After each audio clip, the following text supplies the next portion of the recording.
అలాగే ఉన్నాయి అసలు పెంచర్లు ఎక్కువే కొంచెం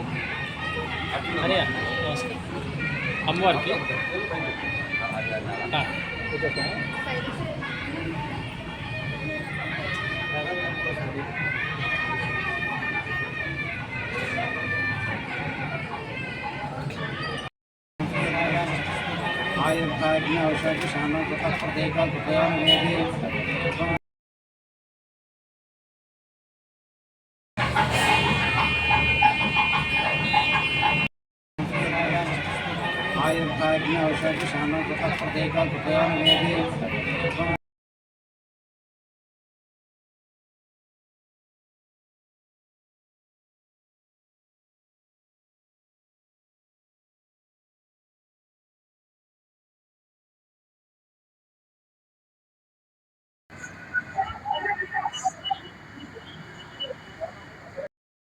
సందర్భంగా అందరికి ఉగాది శుభాకాంక్షలు.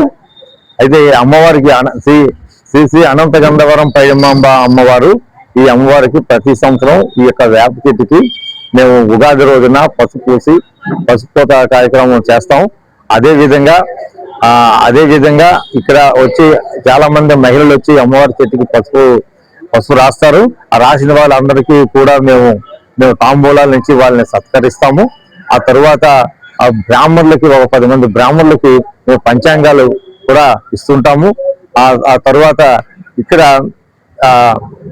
ఈ జీవీఎంసీలో పనిచేసిన వాళ్ళకి మేము వాళ్ళని గుర్తించి వాళ్ళు ప్రతి ఊర్లో ప్రతి వీధి కూడా వాళ్ళు శుభ్రపరిచి వాళ్ళు ఎంతో దీనిగా వాళ్ళు మనం పక్కింటి వాళ్ళ చెత్త తీయడానికే మనం ఇబ్బంది పడతాము. అటువంటిది మన తాలూకా ఎంతో మంది చెత్త తీసుకెళ్లి వాళ్ళు పారేస్తుంటారు. కాబట్టి వాళ్ళ దీనికోసమని మేము వాళ్ళకి సన్మానించి సత్కరించి అమ్మవారి దగ్గర సత్కరించి ఆ యొక్క కార్యక్రమం చేశాము. తర్వాత లోక కళ్యాణార్థం అమ్మవారి దగ్గర అనేక పూజలు మేము చేశాము. మమ్మల్ని సన్మానించినందుకు మీ అందరం కూడా మా జీఎన్సీ తరపు నుంచి అందరం కూడా ఆయనకి హృదయపూర్వకంగా నమస్కరించుకుంటున్నాం.